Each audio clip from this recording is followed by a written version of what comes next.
because Congo is the biggest dissettlement of Africa that causes Africa never to unite. And Kagame is the reason why we've got the Congolese struggle.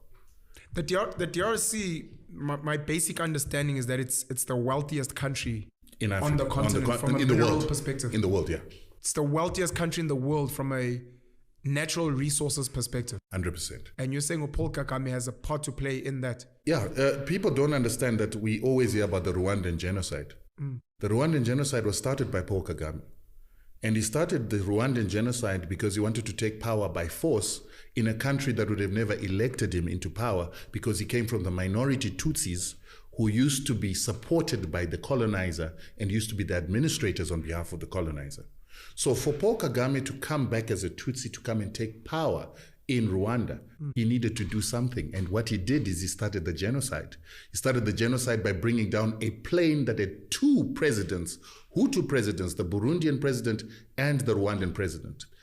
Paul Kagame and his RFP forces shot down the plane when it was landing back in Rwanda from actually an AU meeting. And when that plane came down, then it inflamed the Hutu people who knew that they were RFP fighters who were trying to take power by force. And so they began to fight against Tutsi people who they felt wanted to come and take over power.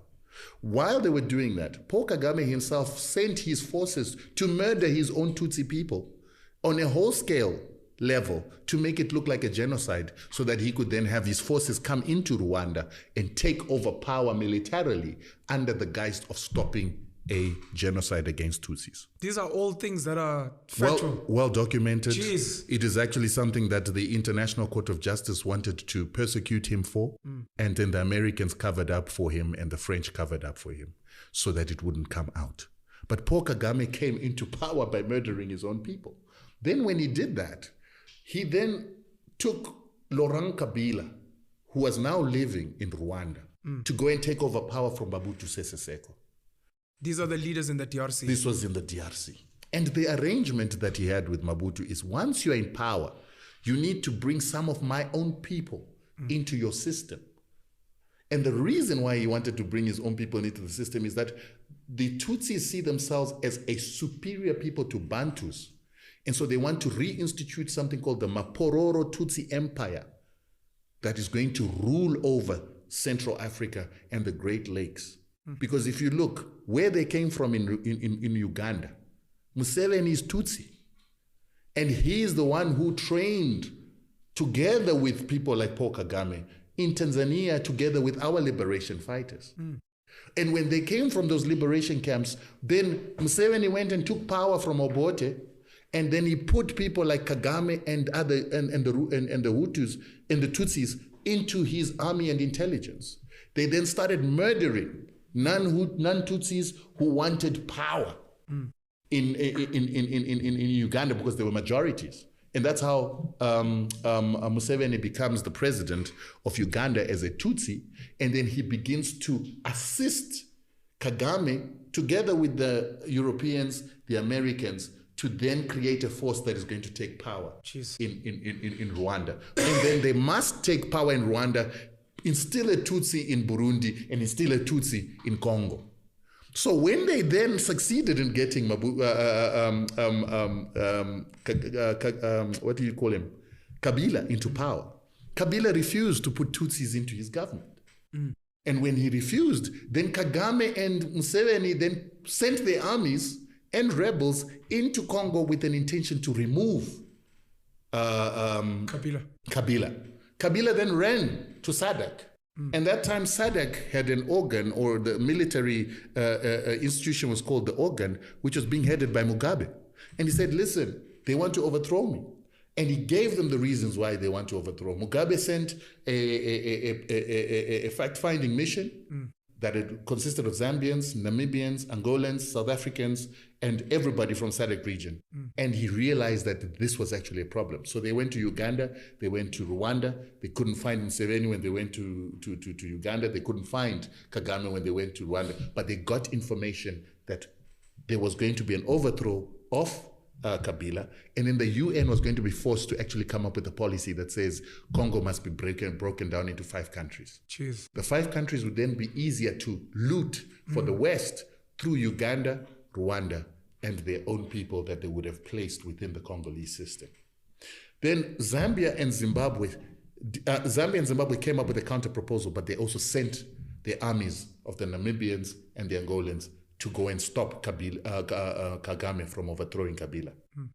They were able to repel Kagame and Museveni's troops. And so Kabila was not overthrown because of that.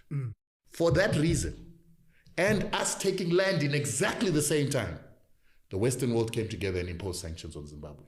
Because they said that this military that was used in Mozambique, that also participated in Angola, and now is coming to Congo, is becoming a hindrance to imperialism. So we need to break the power of the Zimbabwean military. Let's put them under sanctions. So that's what caused the sanctions. So when that happened, it was fortunate that enough war had been undertaken by the Zimbabweans, the Namibians, and the Angolans for there to be people within the Kagame and the rebel movements who agreed to the Sun City Accord. And that's why you had peace in Congo and the Sun City Accord that was then brokered by Thabo Mbeki. But remember, when Zimbabwe... Broken by Thabo Mbeki? Brokered, okay. Yeah. But remember, Thabo Mbeki was able to come and assist in negotiations. But Nelson Mandela had refused to go to Congo and assist Kabila on instruction of the Americans. The Americans said, you don't go there. But there is allegations that while all this fighting was happening, executive outcomes had people assisting Kagame and Museveni and the rebel movements to try and overthrow Kabila. So Kagame was being assisted. Museveni was being assisted by ex-SADF